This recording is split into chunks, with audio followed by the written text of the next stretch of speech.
La France a la chance de disposer des tarifs les moins chers d'Europe dans tous les domaines, et de très loin. Vous savez, en Italie, c'est 4 fois plus cher en moyenne pour l'automobile, par exemple. Donc, et en Angleterre, ça peut prendre des écarts considérables. Donc, les Français, grâce à un système très concurrentiel, plus de 150 compagnies peuvent avoir des tarifs très bas. Alors, ces tarifs augmentent. Pourquoi augmentent-ils? D'abord, ils augmentent dans toute l'Europe, et notamment, je pourrais prendre d'autres exemples comme l'Espagne, l'Angleterre précisément, ils augmentent plus. Pourquoi augmentent-ils? Ils augmentent. Sinistralité d'abord, qui a été importante avec les inondations. Sinistralité. Alors, la sinistralité, c'est plusieurs choses. C'est bien sûr les événements naturels qu'on a tous en mémoire, donc ça c'est important. C'est aussi l'augmentation pour l'habitation des vols, et puis alors pour l'automobile, ça tout le monde le sait, hélas, une augmentation très forte de la sinistralité. Donc, les vols par exemple, il y en a beaucoup plus que par le passé? Pas beaucoup plus, mais un petit peu plus. Et donc, tout ça vient s'agréger. Il ne faut pas oublier qu'il y a aussi les taxes. 25% de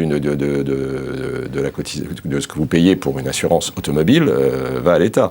Donc, il y a un ensemble de choses. Et puis, la réparation coûte cher. Vous savez qu'il y a eu une augmentation du prix des pièces détachées, une augmentation des coûts de réparation. Les voitures sont de plus en plus sophistiquées, beaucoup d'électronique, donc le coût augmente.